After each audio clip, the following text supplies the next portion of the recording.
Now that Star Trek Discovery has completed its run, we can look back on it and evaluate it as a finished work. Where did the series succeed? Where did it fail? What did it add to the larger Star Trek franchise? What is its place within that franchise? What is its legacy? Discovery was the first new Star Trek series since Enterprise ended its run in 2005, and it was the product of an almost entirely new team of creators. The Rick Berman era of the franchise was over.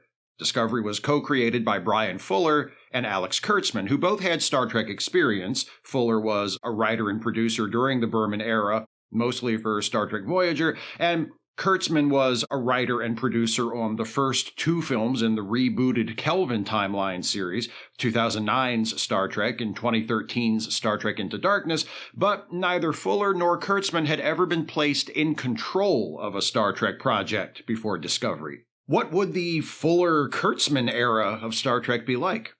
All us Trekkies were wondering this back in 2016 and 2017 as we were anticipating the show's premiere. The first answer to that question was that actually, it would just be the Kurtzman era of Star Trek, since 8 months after being named showrunner of Discovery, Fuller departed the series to focus on his other projects, primarily the American Gods series he was developing for the Starz network. Fuller's replacements as showrunner, Gretchen Berg and Aaron Harberts, completed Discovery's first season and 5 episodes of its second season before they were removed from their position due to abusive and hostile behavior toward their colleagues. Berg and Harberts were replaced as showrunners by Michelle Paradise and Alex Kurtzman himself. So, a bit of a troubled early production history. I wouldn't even bring up the behind-the-scenes drama. That's not usually my focus. I concern myself with what ends up on screen, except I think some of the backstage turmoil does end up on screen, especially in Discovery's wildly uneven first season. What was initially to be a 13-episode season got extended to 15, a story about a Federation Klingon war driven by fundamentalist, isolationist elements within the Klingon Empire gets sidetracked by a multi-episode excursion into the Mirror Universe. There are multiple characters who are good guys who turn out to be bad guys, or bad guys who turn out to be good guys, kinda, or good guys who die only to have their bad guy doppelgangers show up, and the season ends on a cliffhanger where the Enterprise shows up all of a sudden. It's really all over the place. I'm not going to go through the series episode by episode or season by season here, but I did want to note that both in front of and behind the camera, Star Trek Discovery got off to a rocky start. Many in the audience, ordinary viewers and professional critics alike, noticed this at the time and wrote and spoke about it. But as is nearly always the case with long-running franchises like Star Trek, those who were talking the loudest were complaining about the least important things.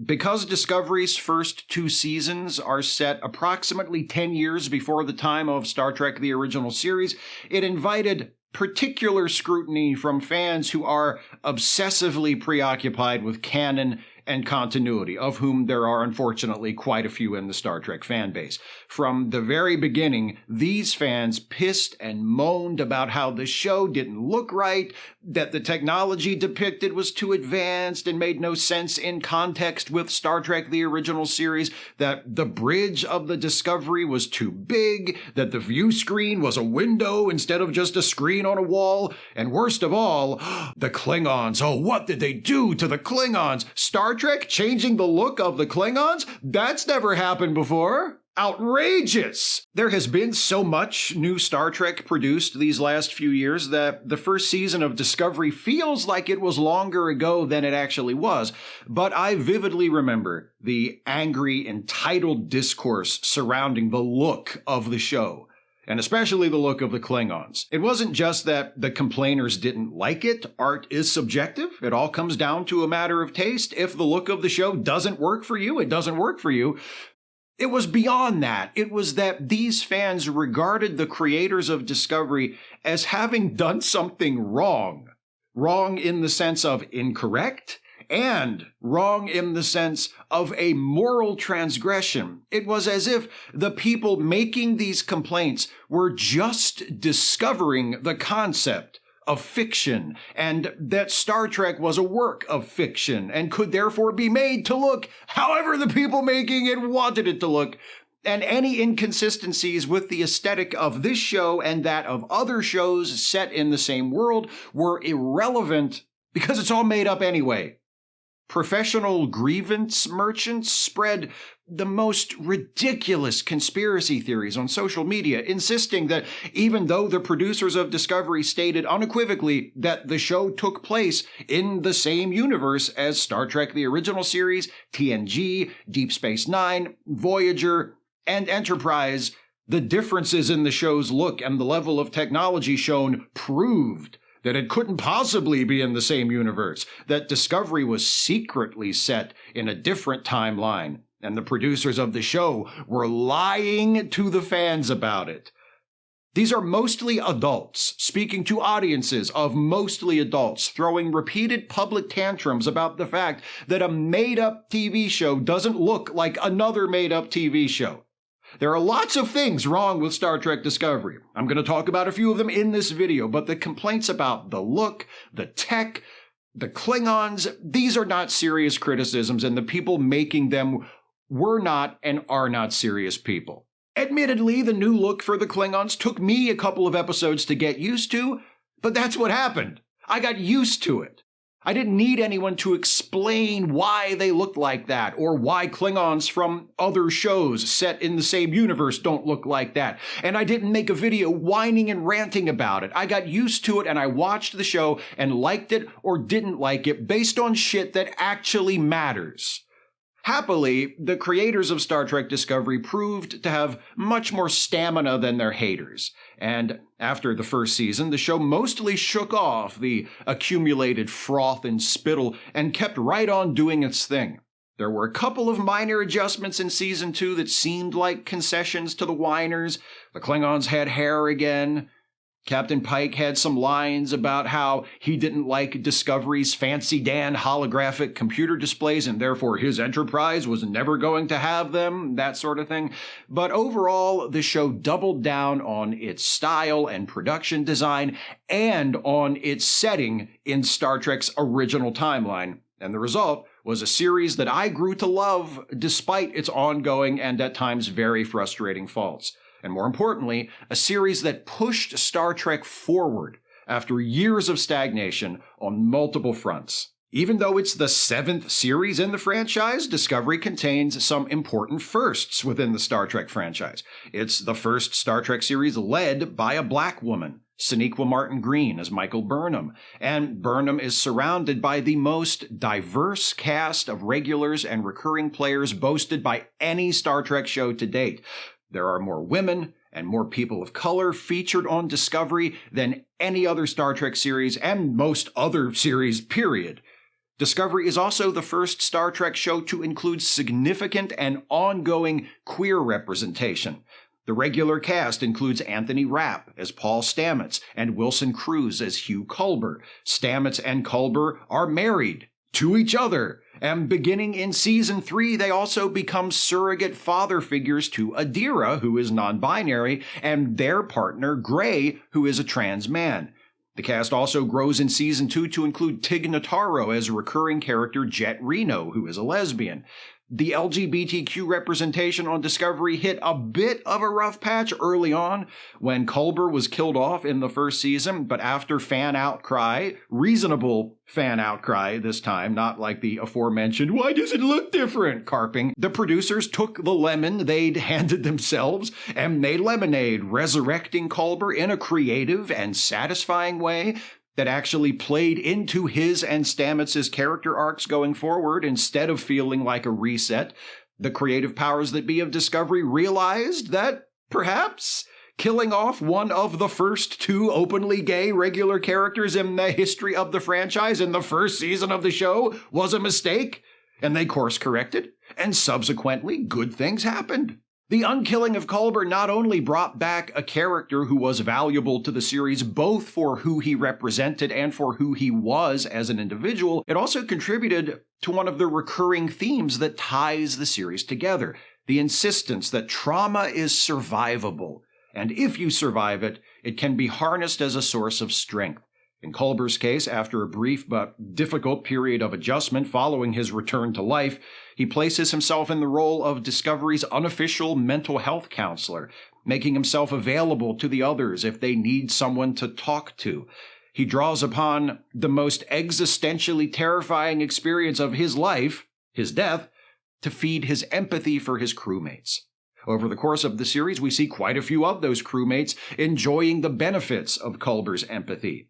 If there's anything the USS Discovery has plenty of to go around, it's trauma. Ash Tyler discovers that he's not actually Ash Tyler, but a Klingon sleeper agent. He's actually the one who kills Culber, but the two of them eventually reach kind of an understanding about all that. Lieutenant Detmer deals with post-traumatic stress stemming from her being at the helm of Discovery when it crashes upon its arrival in the 32nd century at the beginning of Season 3.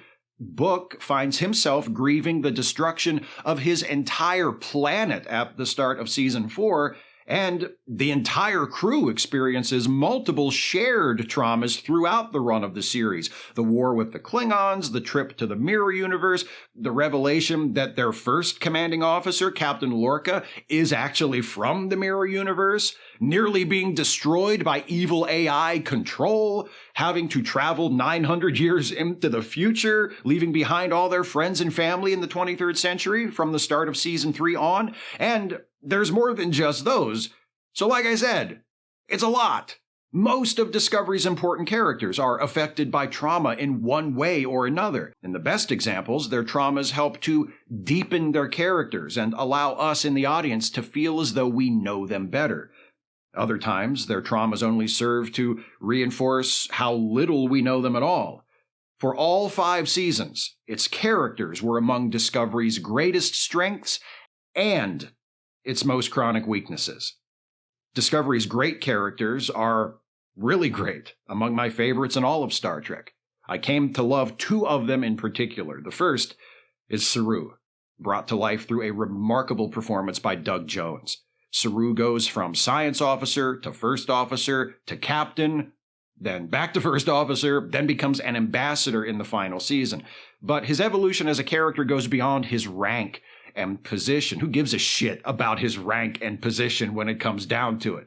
What makes Saru special is how we see him grow from someone dealing with constant fear and expectation of death to someone who faces what he believes will be his death only to survive it and come out stronger and bolder on the other side.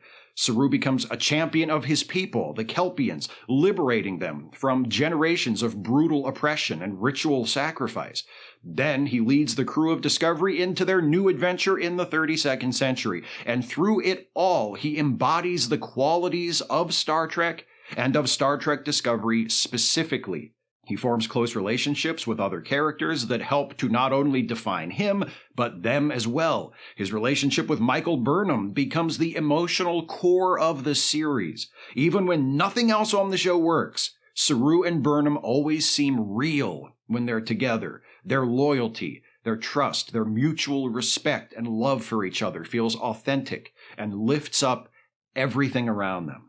Another of Saru's important relationships also involves my other favorite Discovery character, Tilly. God, I love Tilly, who is played by the infinitely charming and versatile Mary Wiseman. Like Saru, we see Tilly evolve, maturing from an anxious, awkward cadet into a confident officer who, as the series ends, is preparing to transition fully into her new role as a teacher and mentor at Starfleet Academy. Of all the main characters on all the Star Trek shows I've ever watched, which is all of them, Tilly seems the most like someone I might actually know.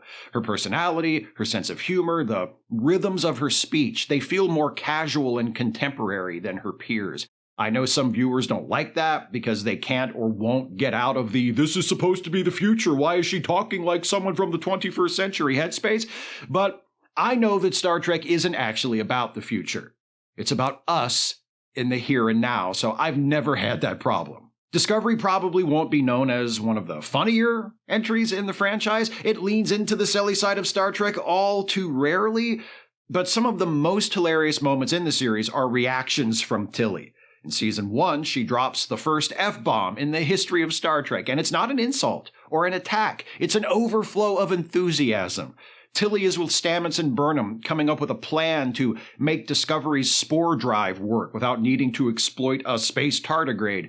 And Tilly excitedly says, "You guys, this is so fucking cool." She catches herself and apologizes for her break of decorum, but Stamets gets it. "No, cadet," he replies coolly. "This is fucking cool." In Season 2, there's another memorable Tilly moment that takes place in a scene also involving Stamets and Culber and the Mirror Universe version of Philippa Georgiou, who informs Stamets and Culber that in her universe, both of them were pansexual, and the three of them would have, as Georgiou puts it, DEF-CON level fun together. She also calls Culber Poppy, which he doesn't really know what to do with. As funny as all that is, the real punchline doesn't come until Georgiou exits, and a moment later, Tilly slides in and whispers, "What just happened?" Classic Tilly. Saru, Tilly, Culber, Stamets, who starts out as a detached antisocial science nerd but is revealed through the course of the series to be principled, compassionate, and fiercely loyal to Culber and their surrogate family of Adira and Gray. Discovery's versions of Captain Pike and Spock, who are so good they got their own show eventually. Book, who joins the show starting in Season 3. There are some really excellent characters who we come to know over the course of Discovery's 5 seasons. The thing is, though, mixed in with them are many other characters who it feels like we should know too, but remain mostly blank slates. One of the subtle but significant structural variations that sets Discovery apart from most other Star Trek shows is that its main cast consists of characters who are mostly not part of the bridge crew on the ship. Burnham and Saru are usually there in various roles throughout the series. Tilly is there sometimes, but she's also often somewhere else, working on a problem in engineering or a science lab. Stamets is usually in the control center for the spore drive. Culber is a doctor, so he's not typically stationed on the bridge. Jet Reno is an engineer. She's hardly ever on the bridge. Book's not even technically a member of the crew, so he's often not on the bridge. And there's nothing wrong with that. It's a welcome change of pace to have a Star Trek series that gives so many important roles to characters who aren't sitting in the expected positions on the bridge of the ship. It reminds me a bit of the cast structure of my favorite Star Trek series, Deep Space Nine, which had a main cast that included some senior officers who were always in the station's operations center. Sisko, Kira, O'Brien, Dax, Worf when he got there, but also Dr. Bashir, who was usually in the infirmary, Odo, who was usually in his security office, and characters like Quark and Jake, who weren't even in Starfleet or the Bajoran militia at all. In TOS, TNG, Voyager, and Enterprise, it was possible to identify the main characters by where they were usually sitting on the bridge. And there's nothing necessarily wrong with that either, but it can become limiting. Which one is Sulu? He's the one who sits up front to the right there. Discovery largely broke its cast free from those limitations. The problem with that is a great deal of the action in most Discovery episodes still takes place on the bridge. And because most of the important characters on the show aren't on the bridge, those scenes frequently consist of one or two characters we do know interacting with a bunch of characters we don't. Discovery's bridge crew is fairly consistent for most of the show's run, same actors, same characters at the same stations, but we have no idea who they are. And that feels weird. And that weirdness isn't really helped by the writers' occasional half-hearted efforts to remedy the problem. These efforts took two forms. First, sudden exposition dumps. There were a few smaller examples of this throughout the series, like Burnham telling Captain Pike that Lieutenant Owoshikun should join an away mission to visit a technologically primitive settlement because she was raised in a Luddite collective. Or Lieutenant Commander Reese volunteering to help evacuate a colony that was about to be destroyed by a dark matter anomaly because, oh, by the way, when he was a child, his town was wiped out by a hurricane. But the most egregious example of this is in the second season episode Project Daedalus, where we are served a generous portion of backstory for Lieutenant Commander Ariam, just in time for Ariam to be killed off at the end of the episode. This is in the latter half of Season 2. Up until this point, Ariam has mostly been a background character with an interesting look. She's a cyborg, human with some cybernetic parts. She looks and talks kind of like an android, Because of her distinctive character design, a lot of people watching the show at the time were like, hey, I wonder what her story is. She would get a line here and there, and as a relatively high-ranking officer, she was sometimes left in command of the bridge while the important characters were elsewhere, but she never really did anything. Then we get a rush of information about her all at once, and next thing we know, dead! The show tries really hard to sell Ariam's death as something meaningful. The following episode begins with her funeral. The other characters seem really upset by her loss. It doesn't really work, though, at least not for me. Telling the audience a whole bunch of stuff about Ariam's personal history isn't a very effective method of characterization, especially when it's done right before she's about to be killed off. We're supposed to feel bad about Ariam's death because we see the important characters feeling bad about it, but her death would play a lot better if we felt bad about it ourselves because we liked Ariam, or at least had some sense of who she was. It wouldn't have taken much, especially in a series.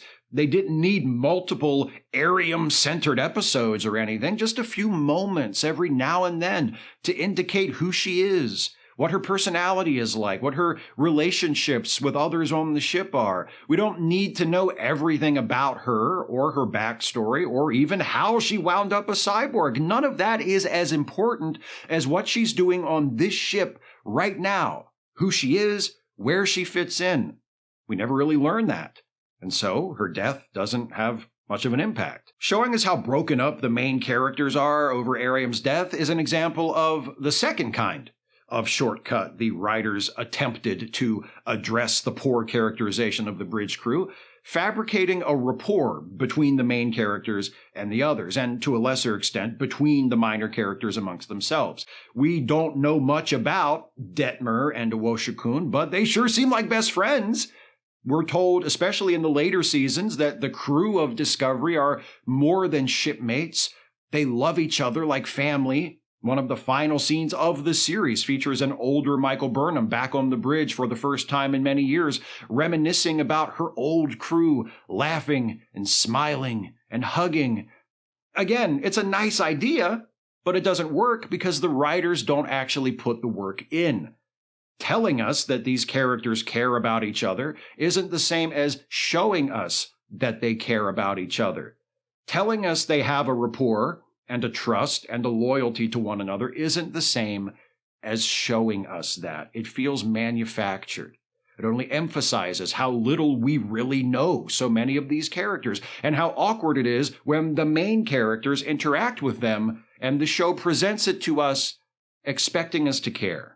Taking those kinds of shortcuts in an effort to leapfrog past the need to actually develop characters is sure enough an example of bad writing, but the most serious and persistent of Discovery's flaws, from its first season to its last, was not the writing of its characters, but the structuring and pacing of its season-long plots. Like most shows produced for streaming services, Star Trek Discovery employed heavily serialized storylines. Each season of the show was not so much 10 or 13 or 15 stories connected by ongoing character arcs and plot threads, but one story told in 10 or 13 or 15 chapters.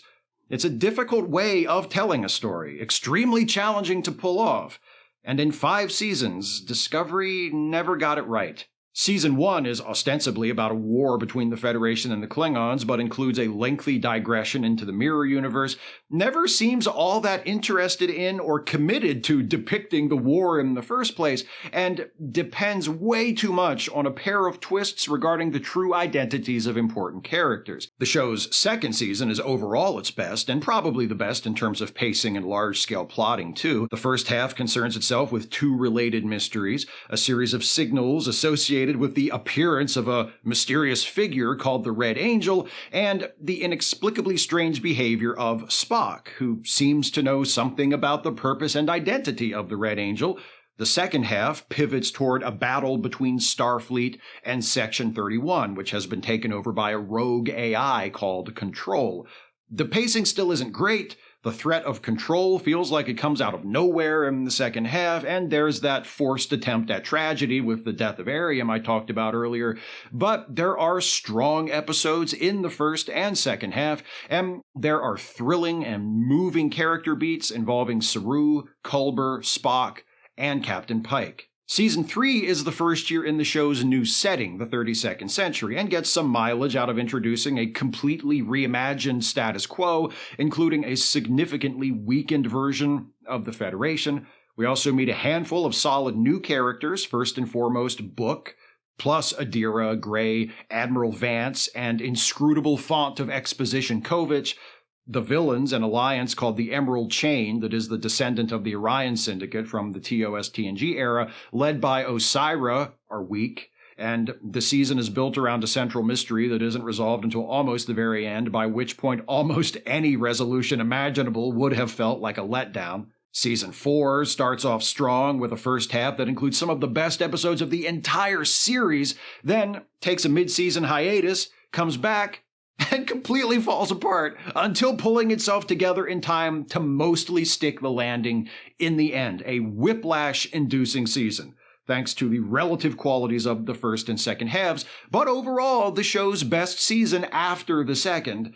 And the fifth and final season is a straightforward, repetitive, underwhelming treasure hunt that also includes weak villains and concludes the series with a burst of gratuitous and unwelcome fan service and an awkward attempt to match up the end of the series with the Short Treks segment Calypso. There are some strong episodes in Season 5, but nothing great, and in general it feels like a misfire, a disappointing note on which for the show to go out.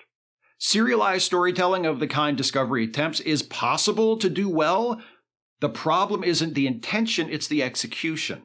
Just because you decide to write your show's season as a single serialized story, that doesn't mean the plot needs to take the form of a mystery or a puzzle. Just because you've decided that your season's serialized plot will be a mystery or a puzzle, that doesn't mean you need to backload all the important reveals so that the story feels like it's treading water until the last 2 episodes.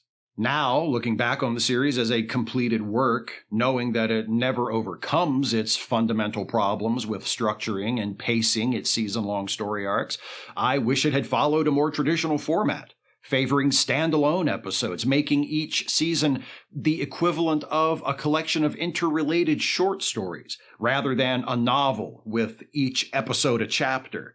I like this cast, I like many of these characters, I love a few of these characters, and it's a shame that through 5 seasons and 65 episodes, I only ever got to see 5 stories about them. Since I seem to have spent the last several minutes describing Discovery's shortcomings, I suppose I might as well talk about the one I haven't mentioned yet. Besides the stubbornly bad pacing and plotting, the most significant flaw in the structure of Discovery is the hole at its center. I don't mean that. It's more of a gap, which is a kind of hole, I suppose, but that's not what I'm talking about. I'm talking about the structure of the show. And the hole at the center I'm referring to is its cipher of a protagonist, the unknown and unknowable Michael Burnham. You may have noticed that when I was talking about my favorite characters on Discovery, I didn't mention Michael. That's not because I don't like Michael. It's because while I want to like her, I can't honestly say that I do because I never feel like I really know her. Haters of Discovery have focused a lot of their rage at Michael. Much of that rage has been performative and disingenuous and has been expressed by people who clearly lack basic comprehension and aren't interested in acting as serious critics. There are legitimate critiques of Michael Burnham's character. I'm about to share some, but many of the complaints from the outraged farmers who targeted her are just weird. For example, they say, "I hate how the show always revolves around her. She's the lead protagonist." Now, granted, the serialized nature of the show and the fact that each season is essentially a single prolonged story does emphasize a certain everything revolves around Michael element of the show. If Discovery had been made with a format that included more standalone episodes and we'd had, say, more Saru-centered episodes or more Tilly-centered episodes or more Stamets-centered episodes, the centrality of Michael might not have felt as exhausting to those of you who were bothered by it. But having said that, it's not unusual, and it shouldn't have been unexpected for the stories the show tells to mostly revolve around Michael, because she's the lead. That's what she's there for, to have the show revolve around her. Most TV series, including ones with large ensemble casts, are structured like this. There's one main character who anchors the show. What are you even complaining about? Or this one, she's always crying. Okay, I guess. Michael and other Discovery characters do cry and express other strong emotions openly and not infrequently, but it's not excessive. People aren't robots. People cry. People respond to stressful situations by feeling and expressing strong emotions. I grant you there are a few instances throughout Discovery when the displays of emotion feel poorly timed or misplaced within the narrative. But in those cases, it's the timing or the placement that is the problem, not the fact that the characters are getting emotional. Sure, Star Trek characters are historically more stoic, but do you watch anything other than Star Trek? Do you see how characters on other shows behave? It's not that unusual. It's okay for a Star Trek show to do stuff that previous Star Trek shows haven't done. If your concept of Star Trek is so static and inflexible that you can't handle seeing characters cry more than once or twice every 7 years, I don't know. I think that's a problem on your end. I don't consider either of those to be serious issues with Michael's character or with the series overall, nor do I consider the ways in which the creators chose to tether Michael to established Star Trek canon to be worth kicking up too much of a fuss about. Michael is the adopted daughter of Sarek and Amanda, Spock's parents, which makes her Spock's sister. Is that necessary? No. Do I prefer new projects in established franchises like Star Trek to be more freestanding, centered on original characters having new adventures instead of legacy characters, or relatives of legacy characters? Yes, I do. But do Michael's connections to Spock wind up hurting the show? Not really. And we got the excellent spin-off, Star Trek Strange New Worlds, out of it, so who am I to complain? The real problem with Michael Burnham isn't how central she is to the plots of the series, or how emotional she is, or that she's related to Spock. The problem is that even now, with the series completed after 5 seasons and 65 episodes, I don't know who she is.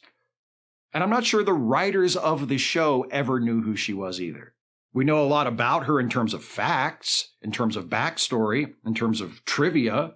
We know she lost both her parents as a child and was adopted by Sarek and Amanda. We know she had trouble fitting into Vulcan society at first. We know she and Spock didn't get along as children and were estranged for many years. But none of that seems to shape or inform who she is right now. We know she has a background in science. We see her serving as a science officer in the first season and getting directly involved in scientific problems over the course of the rest of the series, but she never seems to love science or be defined by her interest in it or knowledge of it in the way, say, Tilly or Stamets or Adira are. She eventually becomes the captain of Discovery, but she never develops an identifiable style or personality as the captain the way Pike does. Nor does she seem to receive the organic trust and affection of the crew the way Saru does when he serves as the commanding officer. Burnham's relationships with other characters work, and her feelings for Saru, Tilly, and Book seem genuine and real, but on her own, I can never quite get a hold on her. She never becomes solid. Sonequa Martin Green plays the character with commitment and confidence and presence, but despite her efforts, Michael feels absent somehow. She's on screen, she's there, but she's not really there. Discovery had its problems. It wasn't perfect, far from it, but I don't think it's fair to allow those imperfections to exclusively define it. The flaws shouldn't be ignored, but neither should the show's many strengths, a talented cast, some terrific characters, and a few other factors in its favor that I haven't mentioned yet. It's a great-looking show. Discovery is the show that gave Star Trek made for the small screen a long overdue and much needed cinematic makeover. Dynamic, fluid camera work, fresh, sharp production design that fits within the general visual framework established by previous Star Trek projects, but is also utterly its own.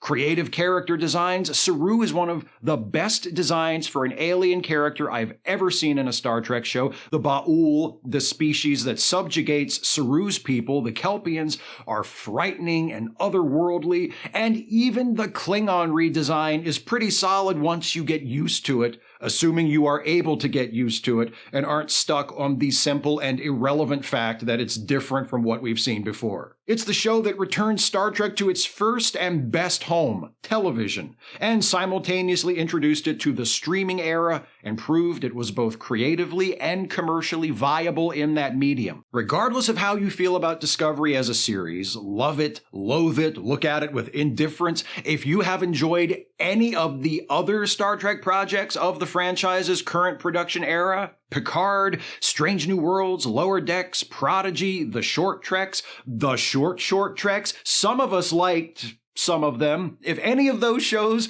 have entertained you or amused you or meant anything to you at all, you owe a debt of gratitude to Star Trek Discovery and the people who made it. Because without Discovery and its success, none of those other projects would exist. Strange New Worlds and Anson Mount's justly beloved version of Captain Pike would not exist. Lower Decks and Picard, which aren't my cup of tea, but a lot of you seem to enjoy, would not exist. Prodigy, the most wonderful surprise of this era of the franchise.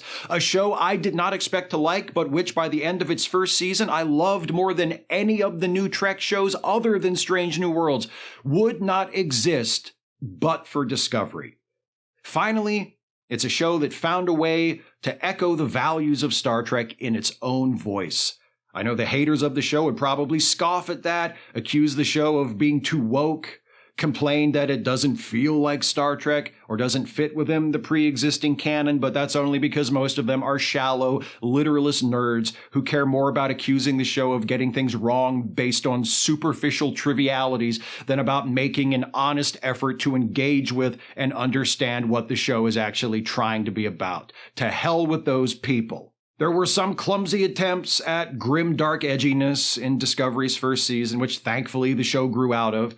Taken on the whole, Discovery is as optimistic about the future and as committed as any Star Trek show has ever been to using its stories as platforms to promote curiosity, tolerance, open-mindedness, and unity through diversity. Discovery also has messages of its own to deliver to us, messages about the value of empathy and connection, the healing that is possible through forgiveness, the power of personal transformation, and the importance of giving and taking second chances. We don't get to know everyone on the crew of the Starship Discovery. We don't even get to know everyone on the crew that it feels like we should know, but the ones we do get to know have some things in common.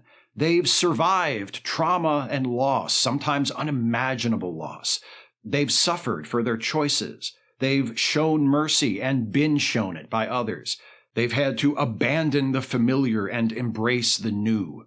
They've had to endure challenge and danger and tragedy, and they have endured by holding on to their principles and beliefs, and most importantly, by holding on to each other. So, what is the legacy of Star Trek Discovery? Time will tell, but if I had to guess, I'd say it will be remembered as the show that ushered Star Trek into the present, gave it a fresh coat of paint, gave it an opportunity to find new audiences on new outlets, the show that reminded us that Star Trek isn't perfect, it isn't always as good as we wish it was, the show that reminded us that Star Trek has never been static, has always evolved and changed to better reflect the times and culture of which it is a product. The show that reminded us that ultimately Star Trek is not about spaceships or aliens or the future, but about us, right here and right now, and that the most essential thing we need to do right here and right now is get past the bigotries and prejudices and biases that divide us. Get past our differences and petty grievances and egos and learn how to work together and how to love each other. Or, to take all of that and put it a lot more simply, Discovery will be remembered as the show that reminded us why we need Star Trek.